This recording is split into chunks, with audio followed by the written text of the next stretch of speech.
Just like that. There we are. Just like that. Countdown's off, man. So Yeah, primitive buddy. living.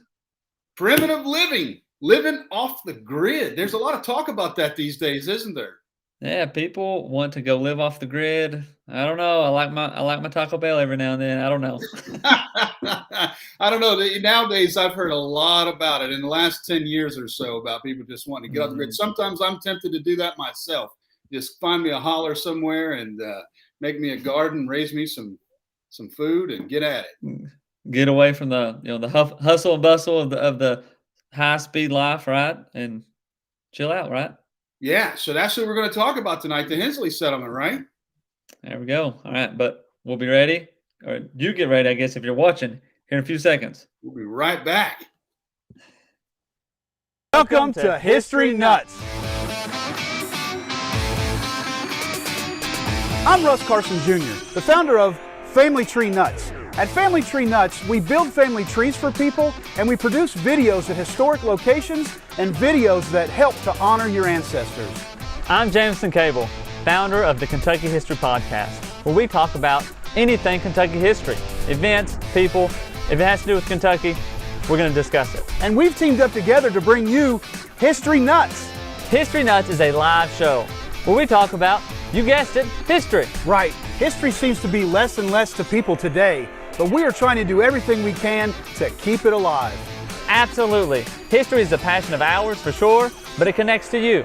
Russ, tell us about the best part of the show. You can join in.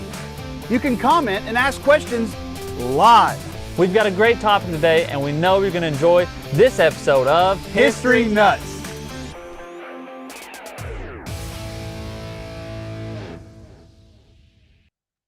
And we're back. So we better tell, hey, everybody, this is Colonel Carson with Family Tree Nuts and Jameson Cable, Kentucky History Podcast. We better tell them what we're doing here. Remember, last week was the first time that we produced our own show without a producer. I ran the show, made all kinds of mistakes. It was goofed up. Tonight, I'm running the show, ready to make a bunch of mistakes and hopefully get to the end. Yeah, bear with us on on a few of those things. I think we worked out most of the kinks last time, but should go pretty smooth. But yeah, Tracy says, howdy guys. I appreciate you making that post there on Family Tree Nuts page. I appreciate that. And yeah, let's get the preliminaries out of the way, right? We're going to talk about the Hensley Settlement, but make sure you check this out. Subscribe to our YouTube channels. Yeah, subscribe to Family Tree Nuts. Get those subscribers up. Subscribe to the Kentucky History Channel. 50 subscribers away from 1,000. So we got to get that, man. We got to get you there. We got to get it there for sure. Okay. That's important once you hit that 1,000. It really is. But tonight I keep remembering all these preliminaries we got to talk of. Somebody made a comment that, well, get to the story, dude. So I'm trying to get to it quick. But hey, Don says Colonel Smith down here on the river in Arton. But yeah, man. So I'm planning on going up there actually, right there by you in Gallia County. Got a lot of stuff to do. But the best part of the show is it's live. You can chime in. Tell us where you're from, where you're watching. Tell us all that good stuff. It's always fun. It's always interesting to know. And also, if you know some information, we're definitely not the experts on this subject or any subject. So chime in. Let us know what you know. I'm glad you said that, Jameson, because this is a subject tonight, the Hensley Settlement, or Hensley Settlement, I guess is how they pronounce it. I want to be perfectly clear that this is the first episode that we've ever done where I am 100% positive that there are several people out there that know more about this than I do, or you do. Yeah. I don't know much about it at all. So. Come on, man. But it's a subject that there's an active descendants group that gets together. There's an active people that go for a family reunion up there all the time. So Don says he'll buy lunch or dinner. Sounds good to me, brother. May need a place to sleep one night, but I don't know. He's an Army guy, though. I don't know if I can do that, but there's a very active descendants group, and I wanted to be perfectly clear because a few of the things that we're going to talk about in our modern climate and our modern world, some people are going to be looking at some things that we're going to say tonight as, I don't know, they might look down on it. These are very much Appalachian people, hillbillies, I guess you could say, and some people look at hillbilly as a negative a negative thing. I look at it as a badge of pride. Thing. Yeah, pride thing. Yeah. Well, this is my people and yours too, isn't it? Yeah, and that's one thing. A stereotypical, I think, what would be a way, you get the hillbilly stereotype, and that's not always the case. And I'm cool if anybody calls me a hillbilly. So like you said, badge of honor. Yeah, because if you look it up in encyclopedia, there's a picture of Jameson from Hillbilly. So yeah. But I wanted to be respectful in that because a few of the things we're going to talk about are some stereotypical things of that. So very respectful of the group. Yes, and Alex watching from Independence, Kenton County, Kentucky. So thanks for watching. Yeah, man, Kenton is becoming more and more my favorite person in history. But we'll move on to the Hensley Settlement. Yeah. So where we get started at? How's this begin in the first place, right? Well, it's very rural out there, and where we're talking about, if you don't know, and let me say this again, if you do know, please chime in some comments in there. Help us out with that. Tracy said someone called you for a hillbilly. Oh, and Tracy arrives. So, yeah, so he heard his mating call, I guess, right? Hillbilly. But yeah, we're talking about, it's about 10 miles from Cumberland Gap. So this is actually part of the Cumberland Gap Historical Park there. So many people that visit the Cumberland Gap also visit the Hensley Settlement that's up there. So it's part of it. I don't think you can get up there right now except by a shuttle bus. I know the road collapsed there about a year or two ago. So another person, Bryce, hope everybody's having a great evening. It is. Fall is here, man. Fall is here. It's getting a little chilly. But yeah, and Bryce has got a YouTube channel too. He's got a history channel, YouTube channel. So make sure you put that in the comments there, Bryce, so people know to go check you out, kind of thing.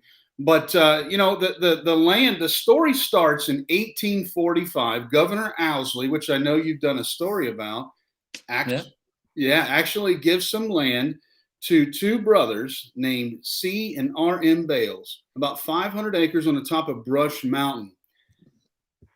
I want to bring that up. That's relevant. 1842. Nobody lived up there until 1842. Yeah, that is quite interesting. That's late, right? I mean, we settled. I mean, this is 67 years after Boonesboro. This is a generation after the founding of Boonesboro. Kentucky's been a state for 50 years almost, or around why that. So late? Well, I assume it's kind of up in the mountains a little bit. It's a little bit hard to get to. Yeah, and the settlement was in the bluegrass region first. Then they went west. Eastern Kentucky stayed sparsely populated because it's Dabburn Mountains. It's harder to live up there, kind of thing. It's where maybe your poor folks originally immigrated to, or the late bloomers immigrated up there. My people immigrated up there, and it's amazing to think, like there's counties like Menifee County, that wasn't even founded till after the Civil War. It wasn't even. Exist. Macquarie County wasn't founded until after 1900. I think it was 1908. Yeah, it's crazy. Right, and if you've ever driven through McCreary County, holy smokes! If you go east to west through there, it takes like an hour and a half, man, and it ain't like 30 miles. I mean, it's up and down and around. So the topography is insane up there. So we got a few comments there. We do. Some people, some Hensley relations. Diana, I have Hensley sprinkled throughout my family tree. I think they are associated with the Bowling and Davis branches, but I don't know much about them. I know some people that build family trees. And do all that work for them, right? Charity's watching from Mount Airy. Did I say that right? North Carolina? Yeah, Mount Airy. Yeah. That's Mayberry, man. That's Mayberry. Oh, really? Yeah. Really? Absolutely. Been there. Cool. And she said she's originally from Logan County, West Virginia. My father is the pastor of Logan Nazarene Church. So my parents live in Logan. Yeah. So. And we got Jason. He knows all about this place. So love to see it, Jason. Jason, we've got to have you on the show. Jason just completed, I got it right here. Jason just completed a CD, that it's all songs of around the Wilderness Trail. The Wilderness Road there, and songs that I don't want to talk too much about it. Jason, put that link in there to your, your Facebook page and stuff like that, so people can buy that CD. These are songs that are from the area right there, historical or legends, things and stuff like that. And Jason wrote them all, so real excited. Pretty cool. Yeah, we got another one here. Nana 53's 2 times great grandmother was a Hensley. Alex here has some Hensley and or knows about Hensley's in Northern Kentucky. And Norris is watching from Waterford, Kentucky. Where's Waterford? I don't think I've ever heard of Waterford. Let us know what county that is. And go, Scott. I've got that CD. It's awesome. Good. Yeah, there you go. And then look at there, Jerry Williamson. Williamson's one of our ancestors. My mom's a Williamson. All right, so I am a Williamson, or Wilson as they say it up there. So there you go. There's Jason's link too, so you can click on that in the comments and check that out too. Absolutely. And there we go. We're ready. Great grandfather is Sherman Hensley, and we're going to talk about him. You got a picture of him? Go ahead and show his photo. A picture of Sherman here, right here. That's Sherman, correct? There he is. Yeah, buddy. Sherman Hensley, the leader of the settlement. He seems like a guy you don't want to mess with, doesn't he? It seems like he'd be a tough feller. And he's a guy that a lot of people know about up in the mountains for sure. So, so anyway, we go back to the 2 brothers. They bought the land, they leased it out. Some people live up on top of that mountain. They raise cattle, livestock and such. They made some improvements, meaning they cleared the land and they built some cabins and such too. So cool. Got to put this one up here. So we got somebody watching from the highway, traveling on. Hopefully you're not driving.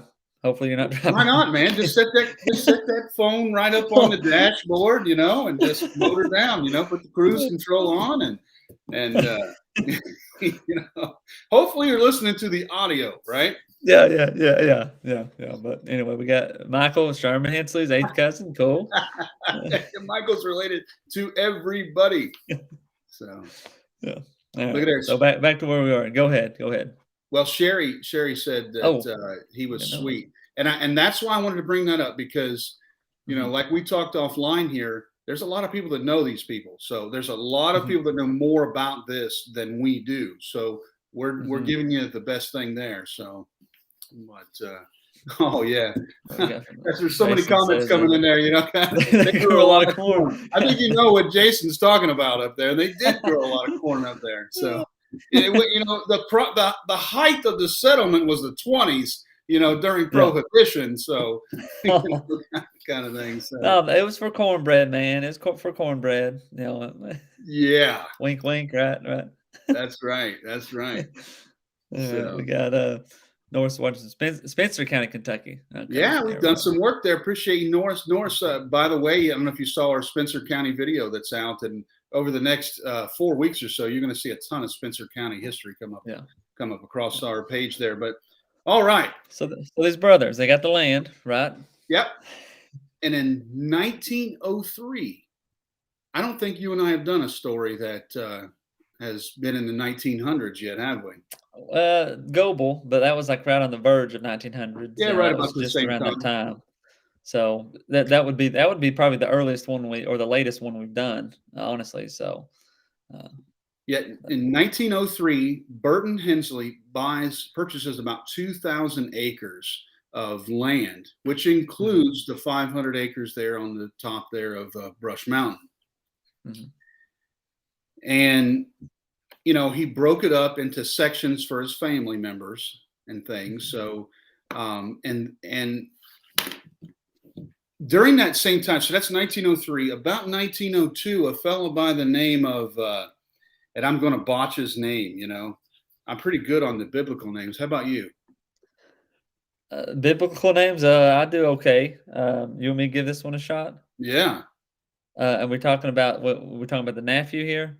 Is that Yeah. who you said? Oh, Joseph. Joseph. Yeah, it's kind of like Joseph and Joshua kind of together there. Yeah, Joseph.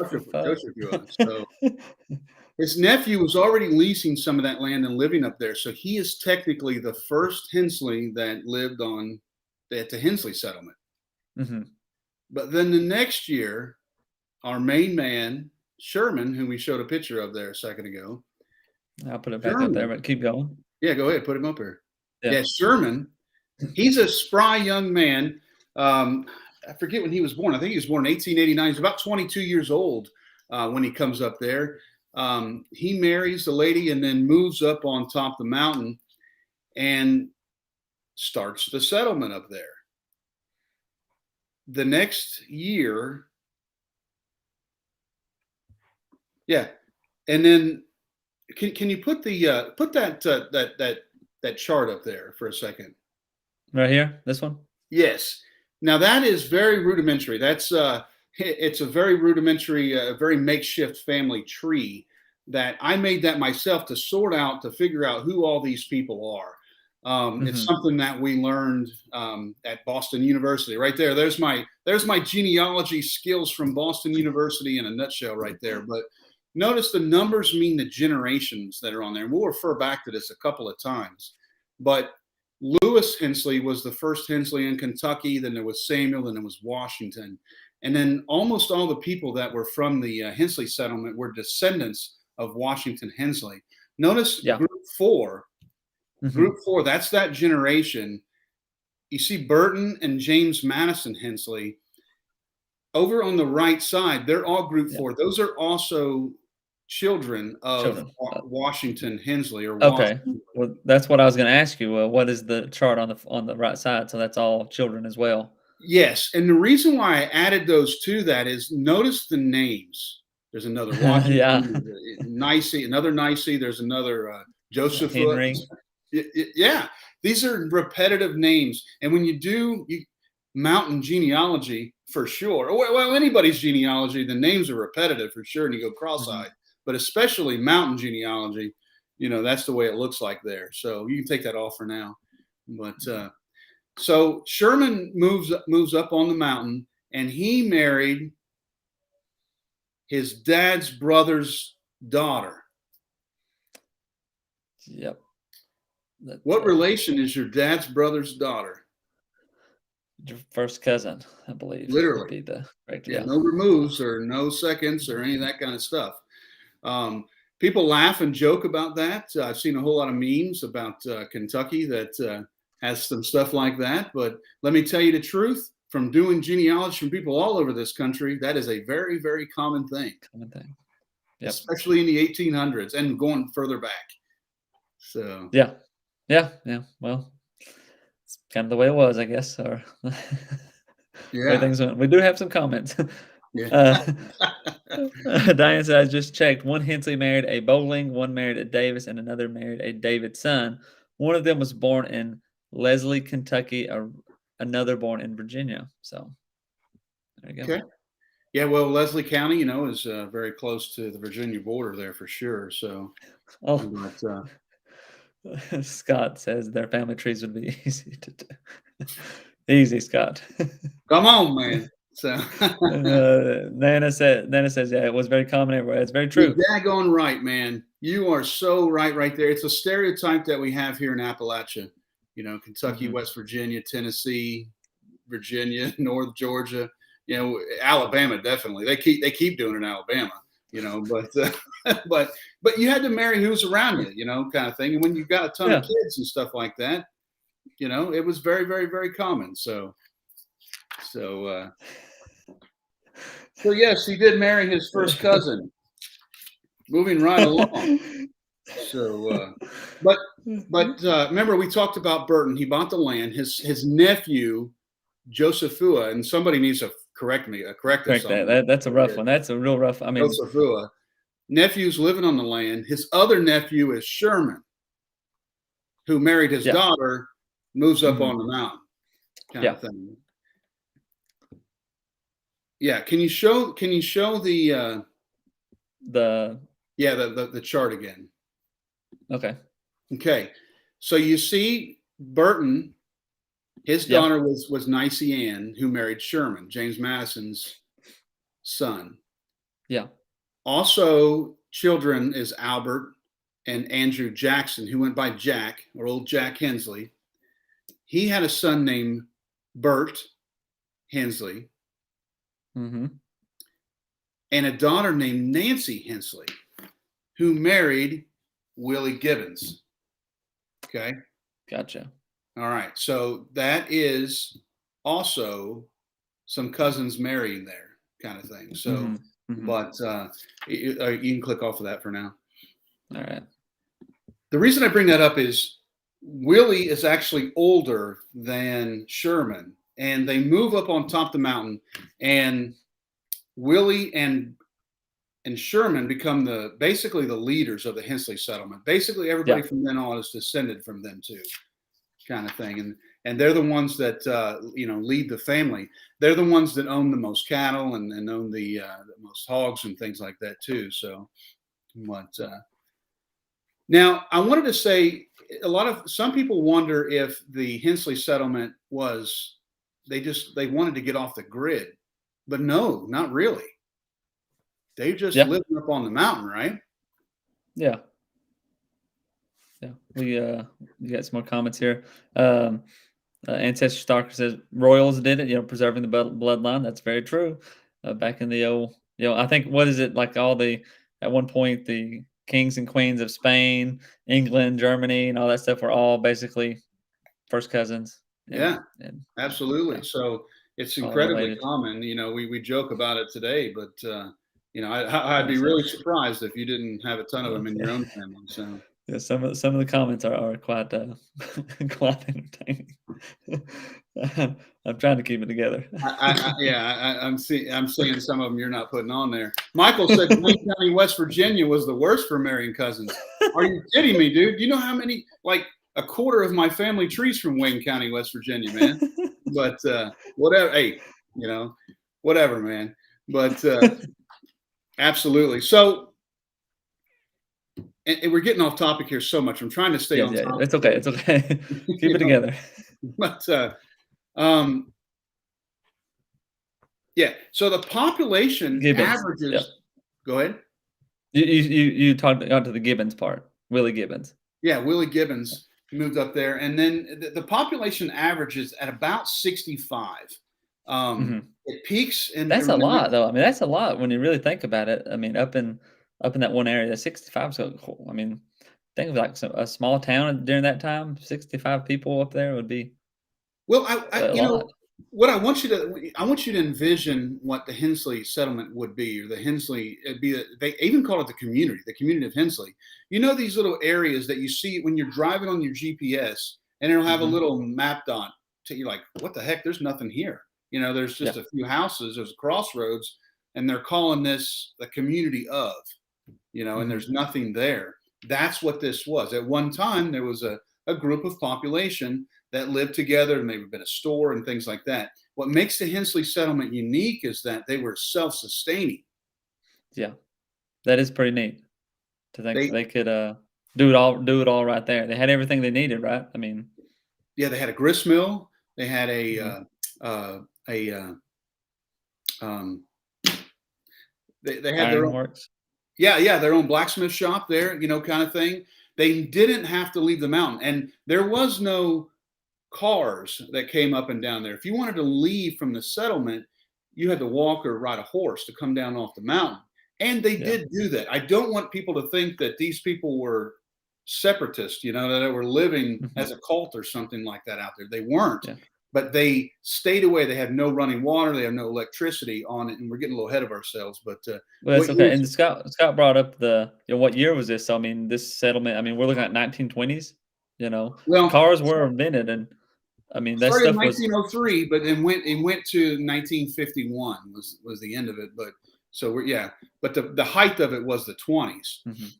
Yeah, Some people say there was as many as 200 people that lived there at times. Yeah. Well, and my question would be, could anybody just like go up there and start living, or did you have to be? Was it like you're part of the family? This is where you live, or well, anybody could live up there, but it only had so many acres up there, so you were pretty much family that lived up that mountain. So this is a good 40 years. So. Here, posted a little comment here. Hold on. They walked to Rose Hill to buy sugar.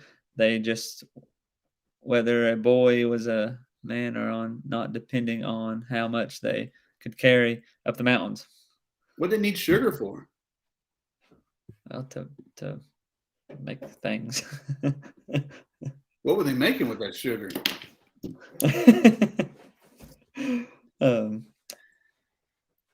Corn liquor, yeah. That's the answer there, kind of thing. So, yeah, mash, Jason says, yeah. So, yeah, right. This is definitely the stereotypical backcountry people. And there's a whole lot of, I wanted to say, too, that this Hensley Settlement we're talking about, there is a ton, yeah.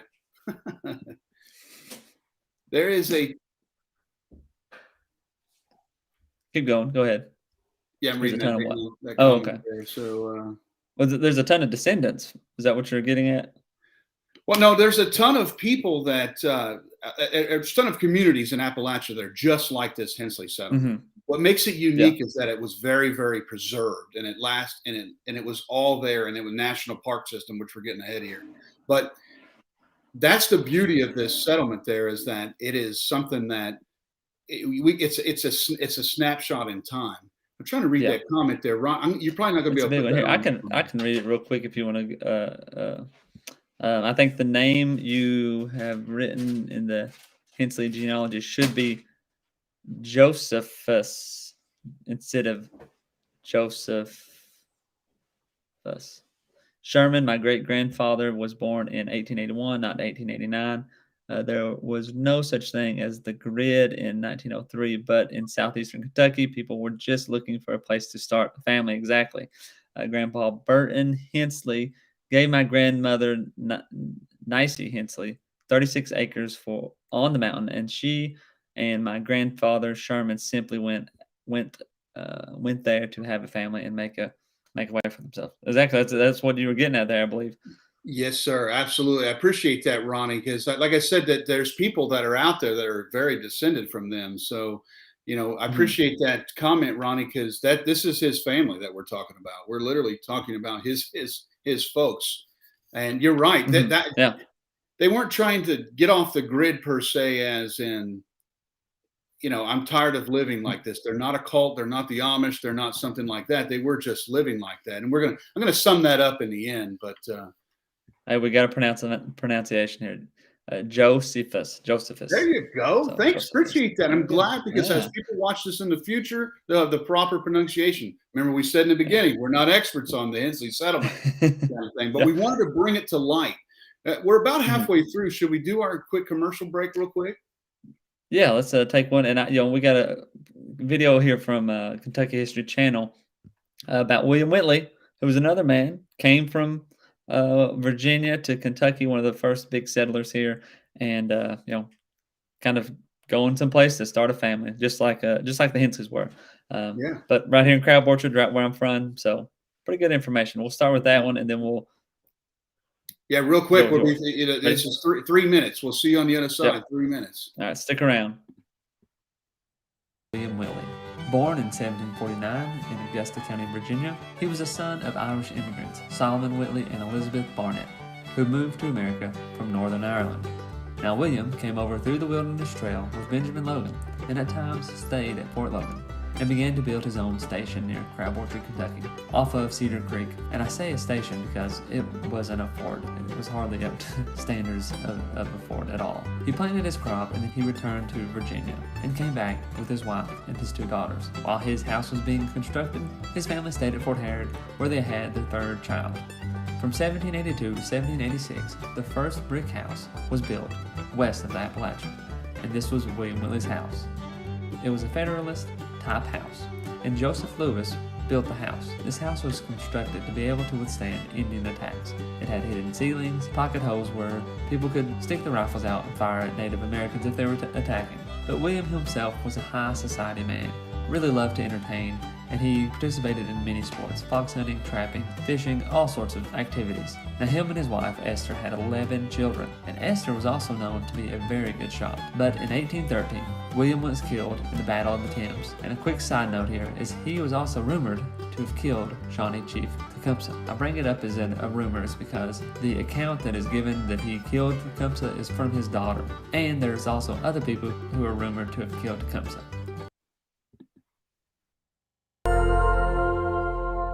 This house was built by a man known as the first entrepreneur to take a load of goods down the Ohio and Mississippi rivers on a flatboat from Pennsylvania to New Orleans.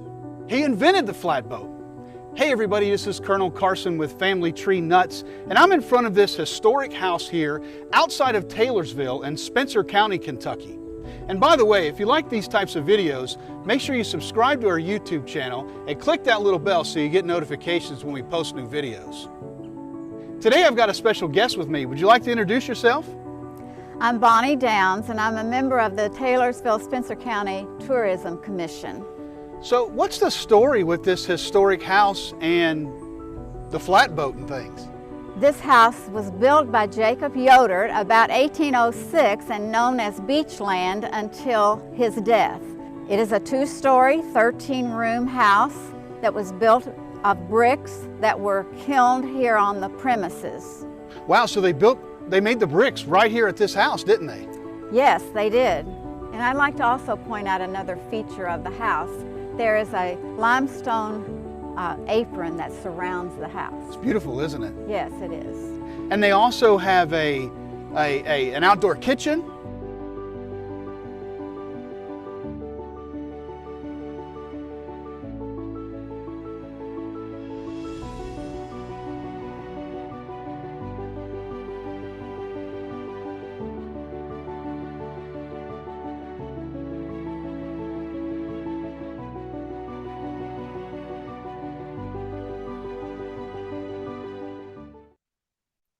All right, History Nuts people, you guys saw that first. That video that you just saw is a little snapshot of a video that premieres on Saturday evening, 7 o'clock Eastern time. It's a pretty long video, and there is a ton of cool shots of that place. The guy invented the flatboat, man. You know what a flatboat is? That's pretty awesome. Yeah, it's a boat that's flat. Right. Huge part of our economy. And he's the first guy to take it all the way down from Pittsburgh down the Ohio, down to Mississippi, and sell his goods for a profit, which changed the economy of Kentucky. But yeah, that video premieres. Last week we were in Spencer County shooting. We've got a ton of videos that are coming out about that. So, and then William Whitley, one of our favorite guys, right? Yeah. Oh, yeah. Yeah. Good. He's a good one. Very interesting guy. Do what? Before we jump back into it, you better read that comment. For the big one? Yeah, I think so. I don't know if there's any bad words in there or not, but I think we're probably good. Okay, let's see. All right, Hensley Settlement. Sherman Hensley moved his family in 1904 to have a peaceful place to live and raise a lot of corn. He said town made him fidget like a little boy in church. He'd find freedom on Brush Mountain before the crowds and dust got worse. No road, no houses, or other folks to see. They had what they could carry on a trail between the trees up on Hensley Settlement. They tried to be content, but it's hard to make a living all alone raising crops and children. Their primary jobs. Raising crops and children were their primary jobs. They rode the babies in their beds like kernels on a cob. But as the youngins grew up, they had questions about the world down in town. Let me see. Keep going here. Down in town, there were movie shows, dance halls, and fancy girls. Kids sat on the cliffs and watched the bright lights beam they'd go to bed and sleep all night with the future in their dreams up on Hensley Settlement. They tried they tried hold on, they tried to be content, but it's hard to make it living all alone. They followed their wives, and they followed the mines. They all climbed down, or they died, till Sherman was by himself in 51. He just sat and watched the setting sun up on Hensley Settlement. They tried to be content, but it's hard to make it living all alone. Words and alone. Oh, all alone. Oh, sorry. I kind of thought this was a poem of some sort. Words and music by Jason Davis and James Hamilton at Between the Trees Music.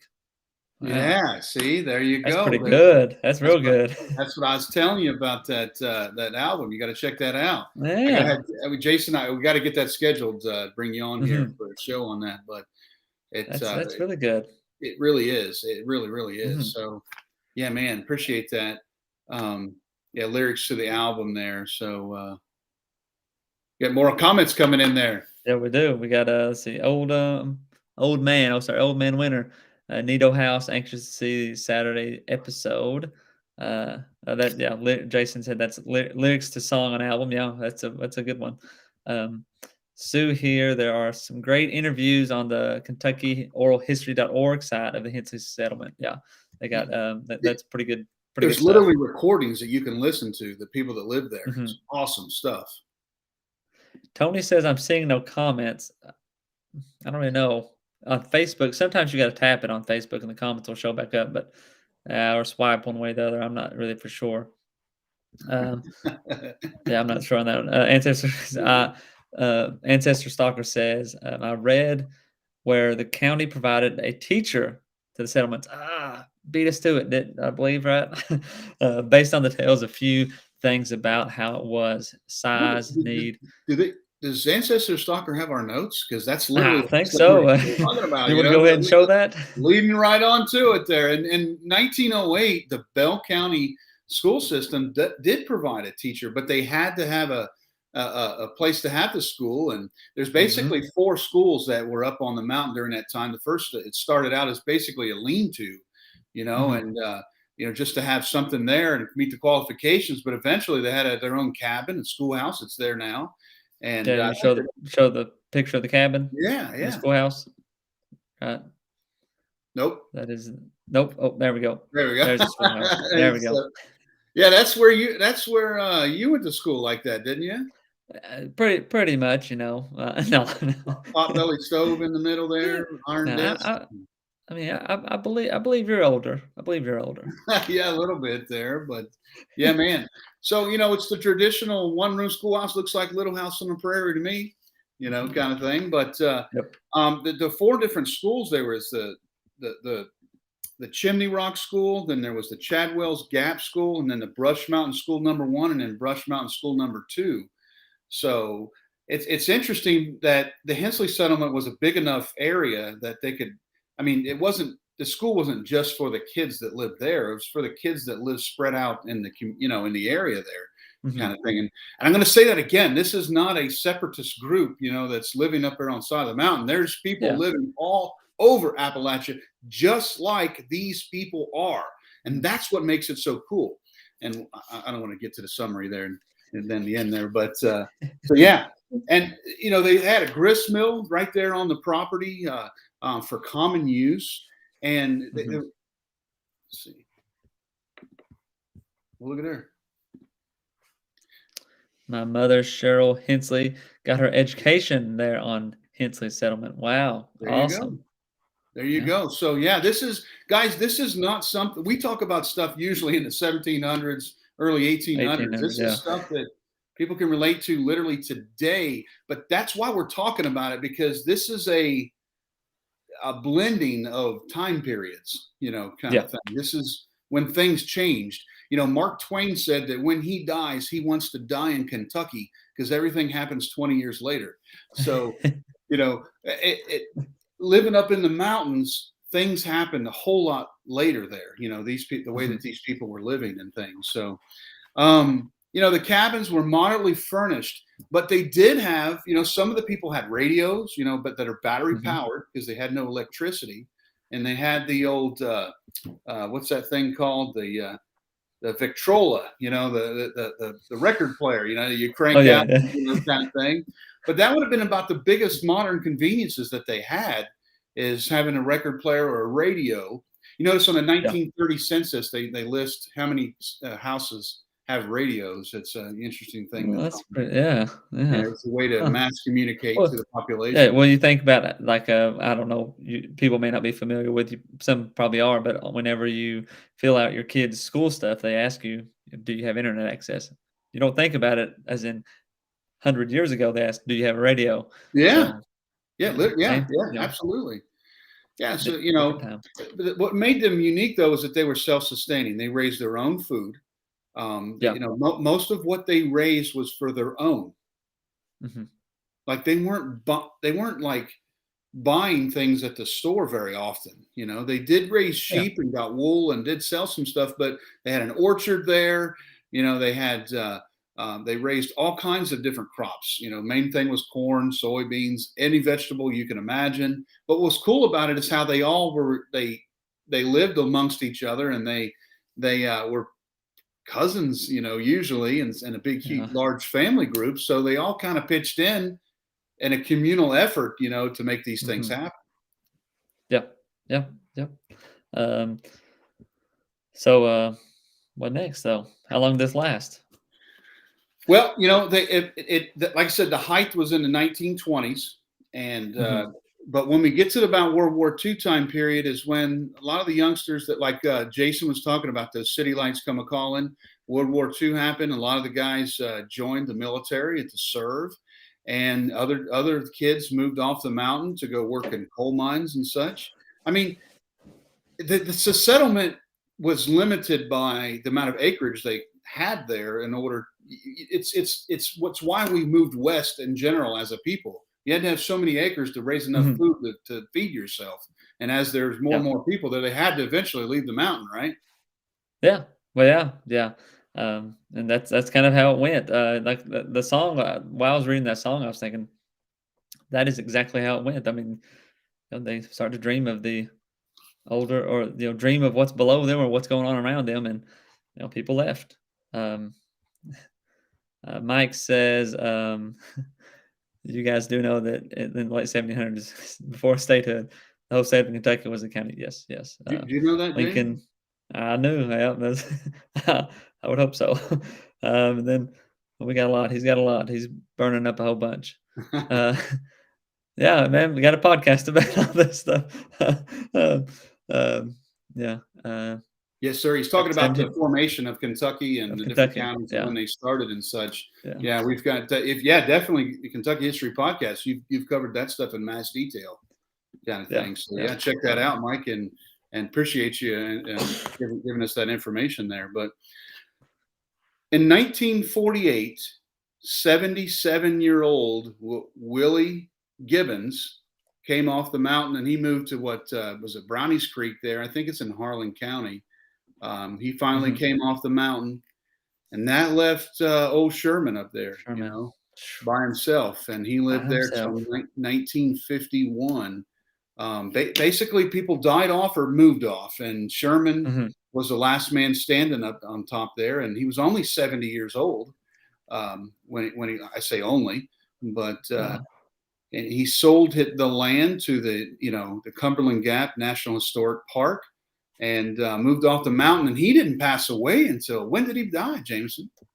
What was it, the 60s, or did he make it the 70s? 79 was it? Yeah, 79. I was 3, so I existed when Sherman existed. Cool. So this isn't that far back. We're talking about primitive living, like no running water, no electricity, living like we used to live for hundreds of years.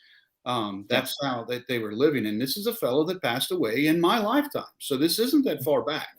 So yeah, and it is. I mean, it's a little sad though to think that he kind of built the place.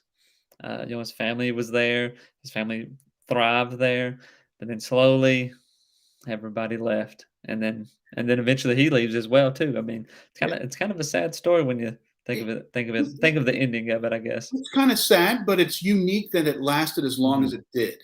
And the reason why it did last as long as it did, because it was a large family group, kind of thing. I mean, there was other there's thousands of communities like this out there, but it lasted as long as it did because it was a large family group and they all kind of chipped in to help each other. Yeah. And I think in 1959, the park Cumberland Gap opened it up, and then in 1965, the Job Corps started to revamp the buildings there. And I think there's 45 structures that are up there on top of that. You mean show the map here? Yeah, sure. Yeah. All right. So that's the map of the park. Top of the mountain. You can visit that today. And visit the different structures that are there. So,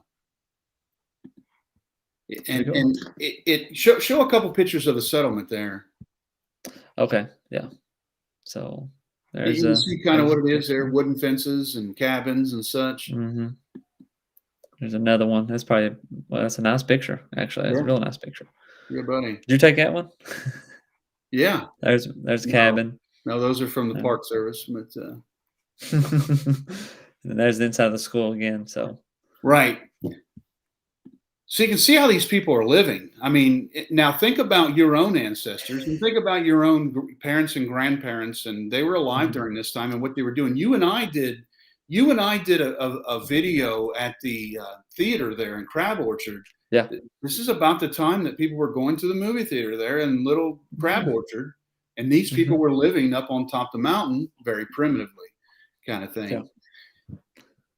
And that pretty much sums it up, except for my closing remark I wanted to say about that is what makes the Hensley Settlement such a big deal. Number one, the Park Service bought the acreage, and preserved the buildings.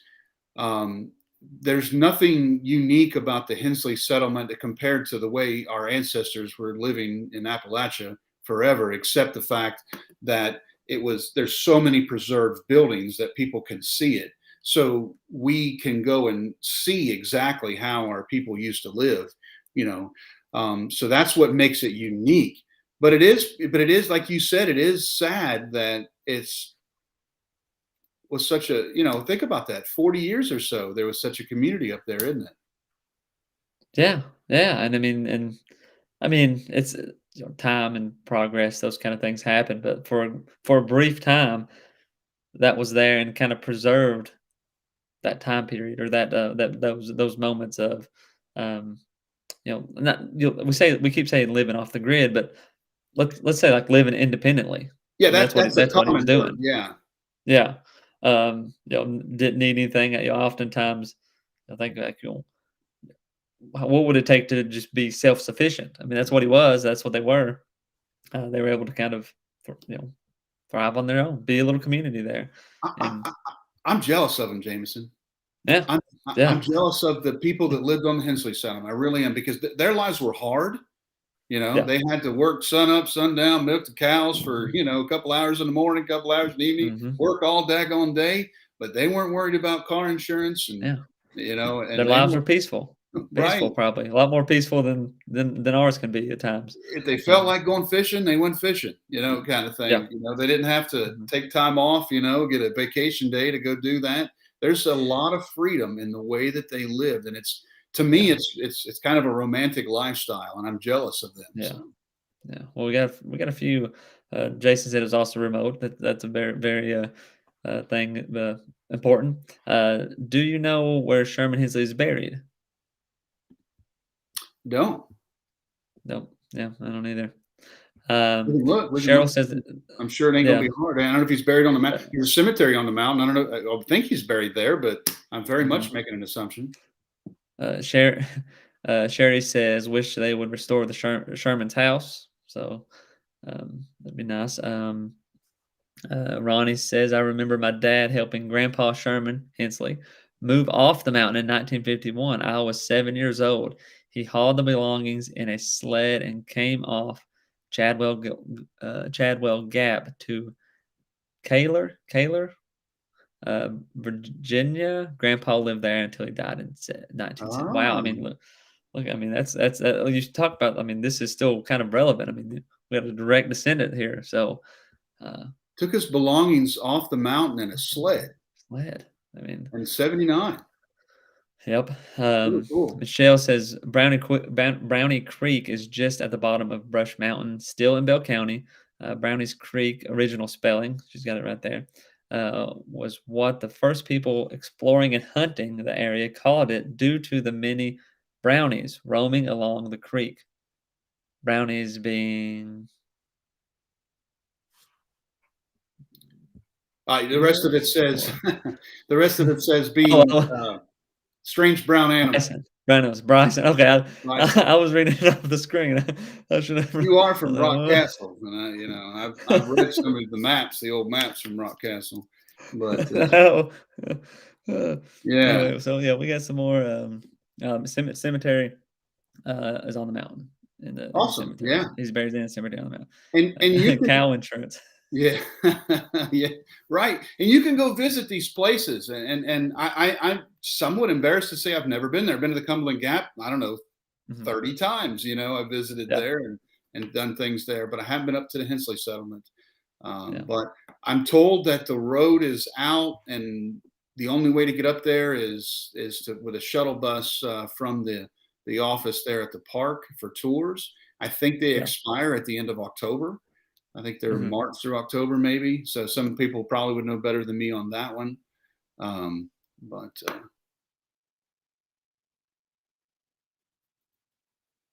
hold on, there we go.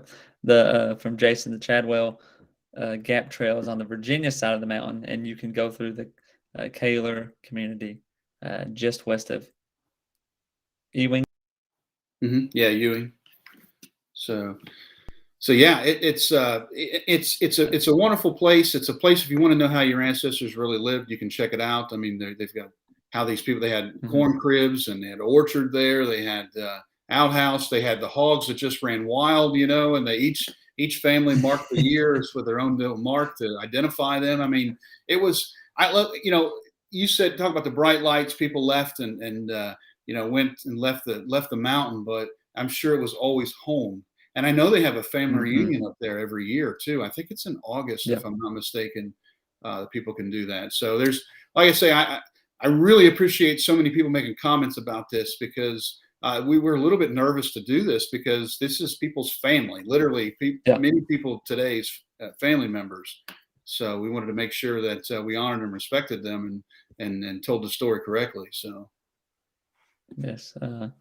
Nana says, great show, and I was really glad Jason was online. Yeah, us too. He had plenty of good information, and we appreciate sharing it. I got a question for you, Jameson. Yeah. Would you move your family up to the Hensley Settlement tomorrow? I don't know.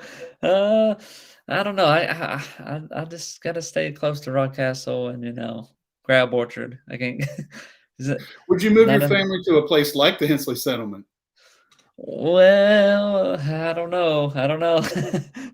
I'm not the best outdoorsman. I would. I would do it tomorrow. Yeah. But my family would not go with me. So I'm stuck, because I live in that world every day. I live in that world, kind of thing in my head. And a lot of people is agreeing with you. Nana says she would. Ancestral stalker in a heartbeat. Now, I will tell you this: we go my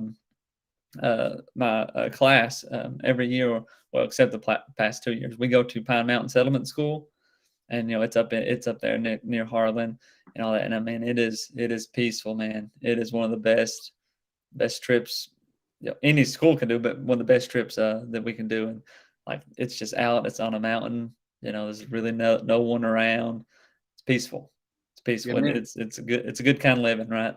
Yeah, I'm jealous of it. I really am. You get sick, you raise your, you got your medicines out in the forest, and you gather. So, I live in that world. My mother-in-law told me the other day, "What do you mean you don't know about this? You've got to watch the news." I said, "I live in the past every day." That's all, kind of thing. So. Yeah.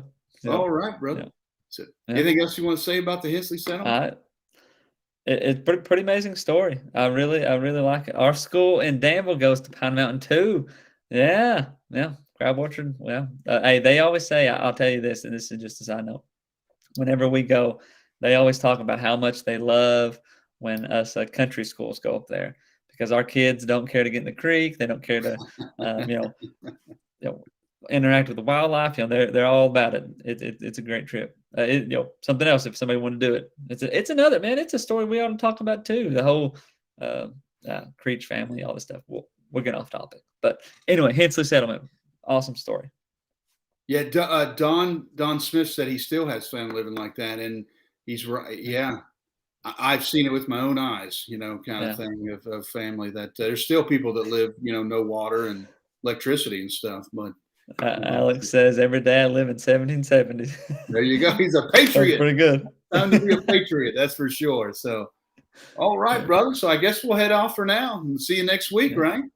Yeah. Hey, follow us on the Facebook, YouTube, subscribe to the channels. 50 away, just 50 more. So yeah, buddy. Please do that. Please check it out. Subscribe to that for sure. And hey guys, he said next to GRC. We got a lot of GRC on our YouTube channel. But anyway, we'll take off for now. Hey, remember, family tree nuts. Let our nuts find the nuts in your family tree.